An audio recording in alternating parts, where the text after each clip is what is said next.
South ఇండియాలోనే అతి తక్కువ ధరలకే నాణ్యమైన రత్నాలని అందించే ఏకైక సంస్థ 6JVR.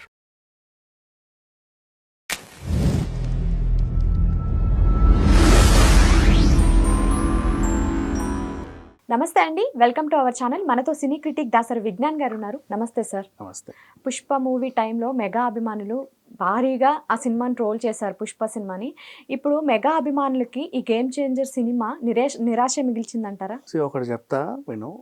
మామూలుగా గొప్పలు చెప్పుకునే వాళ్ళందరూ గొప్పవాళ్ళు కాదు, ఓకే, అంతే కదా. గ్లోబల్ వైజ్గా సినిమాని రిలీజ్ చేసినంత మాత్రాన మనం గ్లోబల్ స్టార్ అయిపోము. ఆ ఐకానిక్ వాల్యూస్ వేరేలా ఉంటాయి, అది ఊరికే రావన్నమాట. మనం సంపాదించుకోవాలి. అంటే ఎంతసేపు పలానా పలానా పలానా అని చెప్పుకునే వాళ్ళు వేరు, నేనేంటి అని నిరూపించుకునే వాళ్ళు వేరు.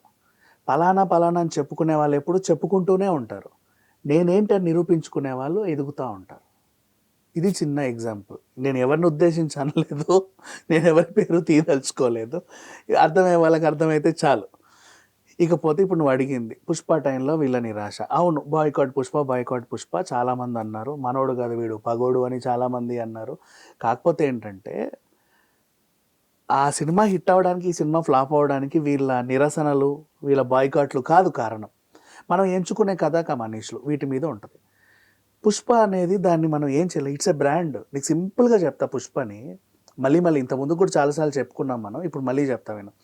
పుష్ప ఒక క్యారెక్టర్ని రిలీజ్ చేసి జనం మీదకి వదిలేరు. ఒక స్పైడర్ మ్యాన్, ఒక థోర్, ఒక హీ మ్యాన్ లాగా, అట్లీస్ట్ ఒక డోరేమోన్ లాగా.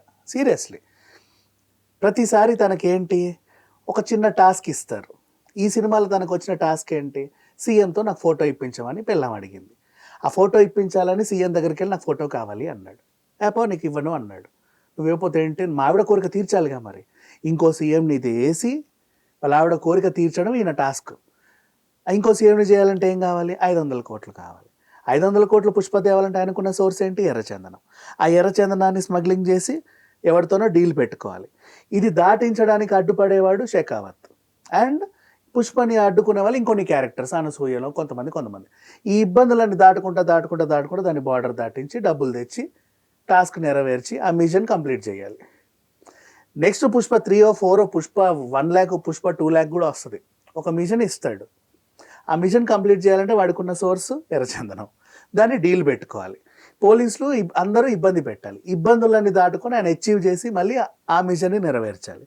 ఇప్పుడు ఒక కథ ఉందా, క్యారెక్టర్ ఉందా?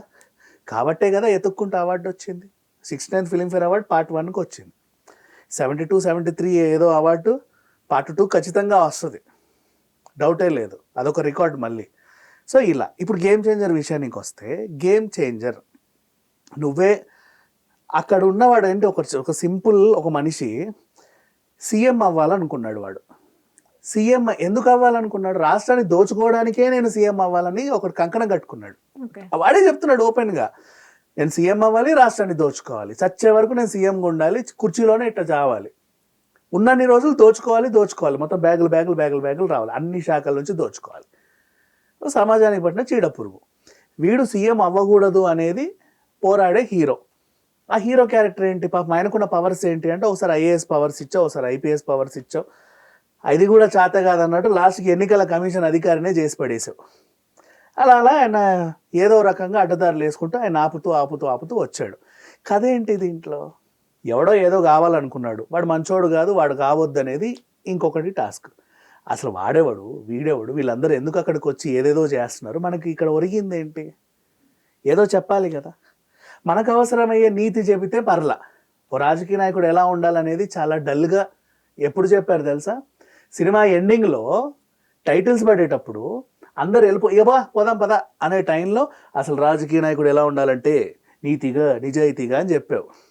సినిమాలో ఏం చెప్పి చచ్చావు, టార్గెట్ చేసేసావు నువ్వు. ఇసుక మాఫియా అని, అదేంటిది తండ్రిని చంపి 30 ఏళ్ళు సీఎం అవ్వాలన్నది జగన్ డైలాగ్. అది నేను 30 ఏళ్ళు సీఎంగా ఉంటానన్నది. అంటే మూవీని రియాలిటీ వేలో తీసుకెళ్లాలనుకున్నారేమో. రియాలిటీ వేలో తీసుకెళ్లాలనుకుంటే నువ్వు అలా దా కోణం కూడా ఇంకోటి ఉంటుంది. నువ్వు ఎంచుకున్న కథ టీఎన్ శేషన్ది, ఆయన ఐఏఎస్ అధికారి. నువ్వు అంటగట్టిన డైలాగ్స్ ఆంధ్ర రాజకీయాలకు సంబంధించింది.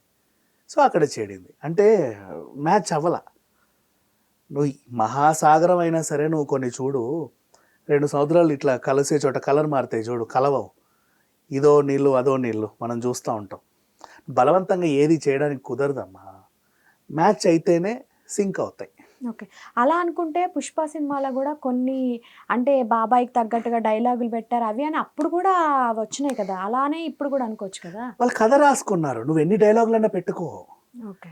హీరోకి ఒక క్యారెక్టర్ ఉంది, సినిమాకి ఒక కథ ఉంది. ముందు కథ అనుకున్న తర్వాత సినిమాని పరిపూర్ణం చేసిన తర్వాత నువ్వు ఎవరినైనా టార్గెట్ చేయి. నువ్వు టార్గెట్ చేయడానికే సినిమాని బలవంతంగా తీస్తే ఇలా అవుతుంది రిజల్ట్. అది సంగతి.